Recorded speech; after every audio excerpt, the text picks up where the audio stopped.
बिस्मिल्लाहिर्रहमानिर्रहीम। नाज़रीन अस्सलाम वालेकुम। मैं हूँ आपका मेज़बान साबिर शाकिर वफाकी दारुल हुकूमत इस्लामाबाद से। कुछ ताज़ा तरीन ख़बरें हैं। पाकिस्तान में कौमी सियासत क्या रंग इख्तियार करने जा रही है, तहरीक एतमाद का क्या बनेगा। अब ज़रा थोड़ा सा क्लैरिटी इस सेंस में आ रही है कि अब हकीकी मानों में सियासी और आइनी जंग जो है वो आ गई है मैदान में। बिल आखिर कौमी असम्बली का इजलास बुला लिया गया और ये इजलास स्पीकर ने बुलाया। अपोजिशन ने रिक्वेजिशन जमा करवाई हुई थी। 21 मार्च को हर सूरत में बुलाया जाना था, लेकिन उसका भी आइनी रास्ता निकाल लिया गया और स्पीकर ने आर्टिकल 254 का सहारा लिया और 254 आर्टिकल और 54 आर्टिकल दोनों के तनाजुर में यह इजलास बुलाया गया, क्योंकि अपोजिशन ने यह धमकी दी थी कि अगर स्पीकर ने 14 दिन के अंदर इजलास ना बुलाया तो आइन से इनहराफ करेंगे और हम उनके ख़िलाफ़ आर्टिकल 6 के तहत कार्रवाई करेंगे आइन तोड़ने के जुर्म में।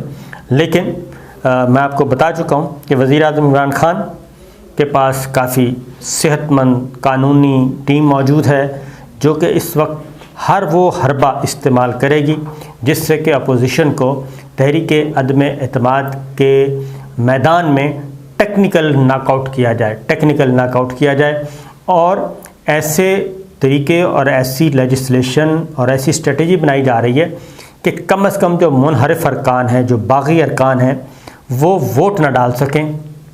और अगर वो वोट नहीं डालते तो इसका मतलब है कि फिर मुकाबला काफ़ी सख्त हो जाएगा। वज़ीर-ए-आज़म इमरान खान ने 2-4 ऐलानात भी किए हैं, उस पर भी बात करते हैं कि वज़ीर-ए-आज़म इमरान खान का मूड क्या है। क्या वो चाहते भी हैं कि ये तहरीक अदम एतमाद नाकाम हो, या वो फिर चाहते हैं कि नहीं जनाब, अच्छा है, मौका मिला है तो कुछ और ही खेला जाए।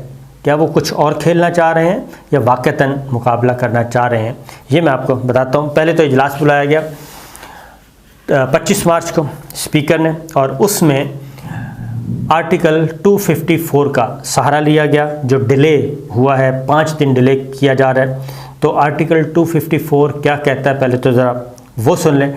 आर्टिकल 254 का लुबा मैं बता रहा हूँ, वो ये है कि अगर कोई काम मुकर्ररा वक्त के अंदर ना हुआ हो, ये आर्टिकल 254 पढ़ कर सुना देता हूँ कि जब कोई फ़ेल या अम्र दस्तूर की रूह से ख़ास मुद्दत में मतलूब हो, लेकिन वो इस मुद्दत में ना किया जाए, तो इस फ़ेल या अम्र का करना सिर्फ़ इस वजह से कलअदम नहीं होगा कि वो मुकर्ररा मुद्दत में नहीं हो सका, बल्कि ये उसके बाद किया जा सकता है। यानी जो मौजूद है मैटर वो ख़त्म नहीं होता अगर मुकर्ररा मुद्दत के अंदर ना हो। तो रिक्वेजिशन इजलास बुलाया गया, 14 दिन के अंदर नहीं बुलाया जा सका क्योंकि कौमी असम्बली का हाल दस्तयाब नहीं, और ये कौमी असम्बली ने ख़ुद ही एक करारदाद के ज़रिए इसकी मंजूरी दी हुई है, जिसमें अपोजिशन भी शामिल है, कि ये OIC के लिए कौमी असम्बली का हाल 2 दिन के लिए 22-23 को मुख्तस किया गया।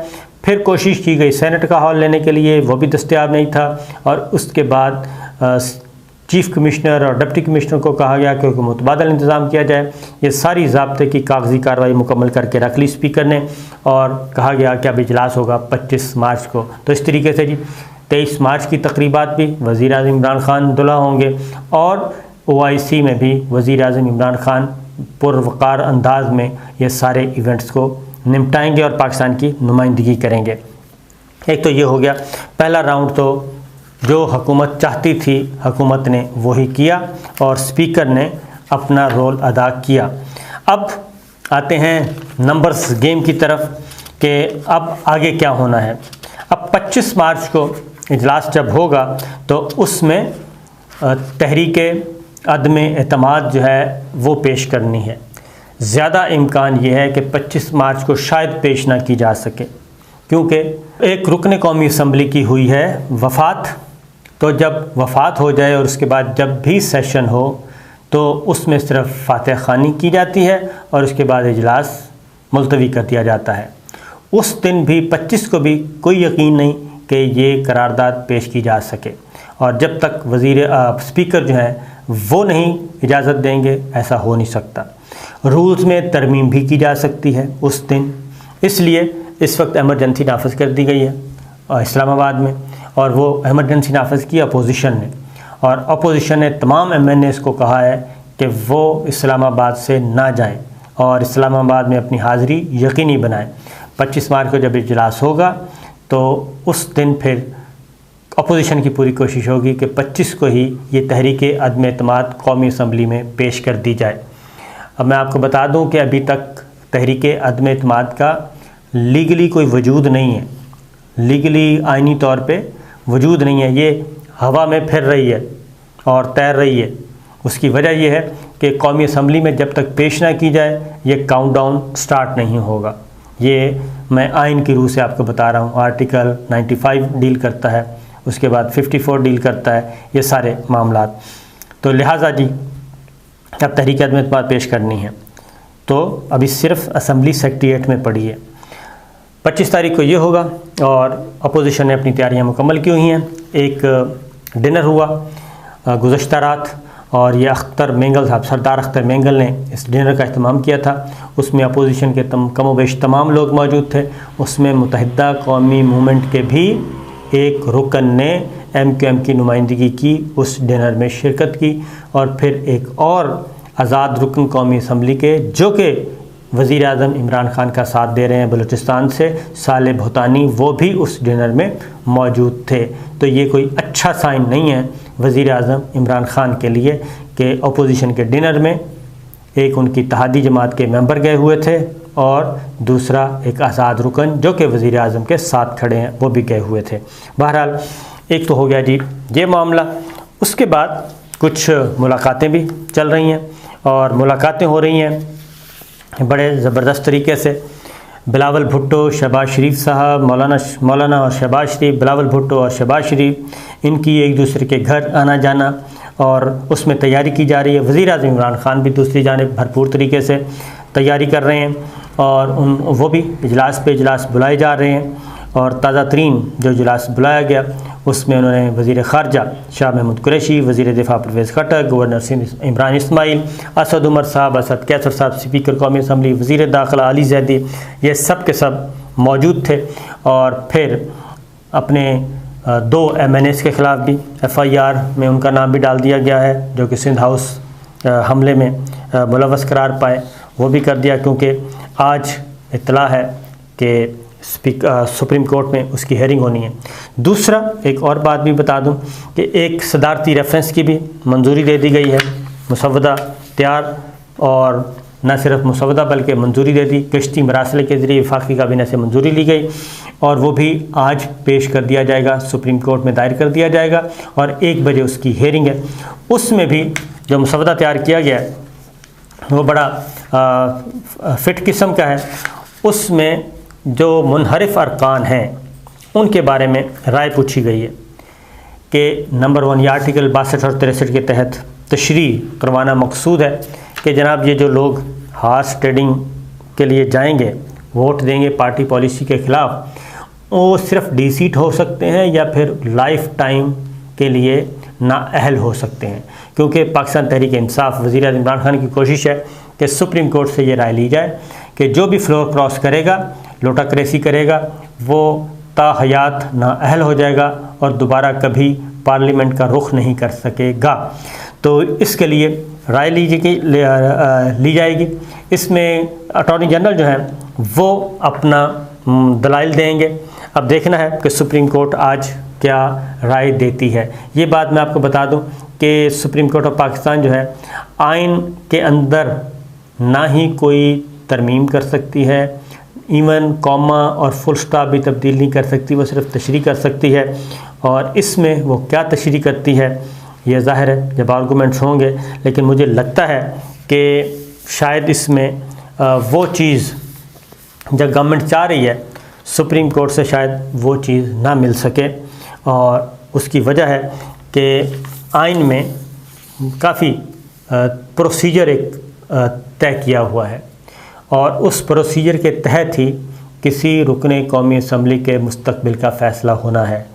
और यह आर्टिकल 63(1) का A और B है, उसमें मेंशन है। तो सुप्रीम कोर्ट आई थिंक ये कह सकती है कि आइन ये कहता है, अगर इसमें कोई तब्दीली लानी है तो ये कानून साज़ों का काम है, लेजिस्लेचर का काम है, वो जाएं और जाके तब्दील कर लें। तो जो मुझे लगता है, इससे ज़्यादा मुझे लग नहीं रहा कि कोई ब्रेक थ्रू हो सके। अब आते हैं वज़ीर आज़म इमरान खान साहब की तरफ, क्योंकि बात हो रही है एक और भी, उससे पहले मैं दे दूं कि कोशिश हो रही है नाराज़ अरकान को मनाने की। तो नाराज़ अरकान तरीन ग्रुप से जो मुलाकात हुई हुकूमती अरकान की, वो अपने ग्रुप अपने मौक़िफ़ पे कायम हैं जी। वो किसी किस्म की कोई तब्दीली नहीं ला रहे और वो माइनस बुज़दार फार्मूले पर डटे हुए हैं और इससे ज़्यादा उन्होंने कहा कुछ नहीं हो सकता। तो लिहाजा उधर से भी कोई कामयाबी अभी तक कोई अच्छी खबर नहीं आई। अब वज़ीर आज़म इमरान खान, उन्होंने एक तकरीर की, जलसा आम से ख़िताब किया। उन्होंने बड़ी दो टोक अंदाज में बात की है। एक तो वज़ीर आज़म इमरान खान को क्रेडिट जाता है कि वो अभी तक किसी किस्म का पीछे हटने के लिए तैयार नहीं है और कंप्रोमाइज़ करने के लिए तैयार नहीं है, समझौता करने के लिए तैयार नहीं है। वो अपने वो क्या कहना चाहिए, दबंग अंदाज में बात कर रहे हैं और वो किसी के घर जाने के लिए भी तैयार नहीं है, किसी को मनाने के लिए। उन्होंने जो तकरीर की उसमें उन्होंने बता दिया कि सिर्फ़ एक ही तरीका है कि जितने भी नाराज़ लोग हैं, जो मुनहरिफ हुए हैं, वो वापस आ जाएं। पार्टी का जो हेड है वो बाप होता है और बाप माफ़ कर देता है, तो लिहाजा वापस तशरीफ़ ले आएँ और अपने घर में आ जाएं और तहरीक अदम एतमाद को नाकाम करें। दूसरी जानिब उन्होंने मज़ीद आगे जाके ये भी कहा कि ये जो हरामखोरी है सब कुछ टोटल, 3 चूहों का दोबारा उन्होंने ज़िक्र किया अपने ख़ास अंदाज में। तो एक मैसेज उन्होंने बड़ा दे दिया क्लियर जी। और लगता यही है कि वज़ीर आज़म इमरान खान के साथ जितनी भी मुलाकातें हो रही हैं, उन मुलाकातों के नतीजे में कोई बहुत बड़ी तब्दीली उनकी सोच में नहीं आ रही और वो कायम है। और उससे ही मैं कहता हूँ कि ये सोचने पे अब थोड़ा सा मजबूर हो गया बंदा कि ये वाक़तन वज़ीर आज़म इमरान खान चाहते हैं कि ये सारा कुछ इसी तरीके से हो जाए और तहरीक अदम एतमाद नाकाम हो जाए। क्योंकि अगर तहरीक अदम एतमाद नाकाम करनी है तो ऐसी सूरत में तो उनको बड़ा पोलाइट होना चाहिए और इन लोगों को, जो कि नाराज़ लोग हैं, इनको किसी न किसी तरीके से भी वापस लाना चाहिए और वापस ला के एक दफ़ा तहरीक अदम एतमाद नाकाम करें और उसके बाद अपना स्कोर बराबर करते रहें। लेकिन उन्हें कोई लिफ्ट नहीं करवाई जा रही और उनकी बहुत ज़्यादा मिन्नत समारियत नहीं की जा रही, बल्कि मैं कहना चाहिए कि धमकियां और डराया उनको ज़्यादा जा रहा है। क्योंकि फवाद चौधरी भी कह रहे हैं कि तमाम लोग ताहयात नहल होंगे और ये दोबारा नहीं रुख कर सकेंगे। इसी तरीके से वज़ीर आज़म ने जो कहा कि वो 27 मार्च को हर सूरत में मिलियन मार्च करेंगे और ख़िताब करेंगे, जलसा करेंगे, जुलूस निकालेंगे, वो भी उस बात पे भी बदस्तूर वो कायम है, उसमें भी पीछे हटने के लिए तैयार नहीं है। और इसी तरीके से अभी तक इत्तेहादी जमातों के साथ भी उन्होंने किसी किस्म का कोई राब्ता फ़िलहाल नहीं किया और वो रोका हुआ है। या तो एक ही बात है, या तो उनको ये श्योरिटी मिल गई है, यकीन हो गया है कि हर सूरत में तहरीक अदम एतमाद नाकाम बनवा दी जाएगी, करवा दी जाएगी, और या फिर वो कोई और फ़ैसला कर चुके हैं कि ठीक है, अगर तहरीक अदम एतमाद नाकाम होती है, कामयाब होती है, तो वो अपोजिशन पे बैठेंगे और सड़कों पे निकलेंगे और अपने वोटर को मोबिलाइज़ करेंगे दोबारा से। ये जो चीज़ है ये थोड़ी सी लग रहा है कि ख़तरनाक भी हो सकती है। तो किस्सा मुख्तसर जी, मैच बदस्तूर फंसा हुआ है और आज सुप्रीम कोर्ट में 2 बातों पे फ़ैसला हो जाएगा। नंबर 1 ये कि ये लोग नाअहल जो होंगे ताहयात होंगे या फिर जो आइन में तरीका दिया है उसी को फॉलो किया जाएगा।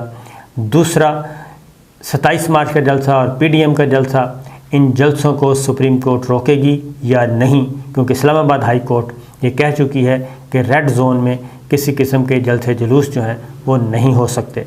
अब सुप्रीम कोर्ट आज फ़ैसला देगी और वो जो भी फ़ैसला देगी उससे भी काफ़ी हद तक अंदाज़ा हो जाएगा कि ये तहरीक अदम एतमाद किस रुख की तरफ बढ़ेगी, कामयाबी की तरफ या नाकामी की तरफ। सुप्रीम कोर्ट के फ़ैसले का इंतज़ार करें। इजाज़त दीजिए, अल्लाह हाफ़िज़।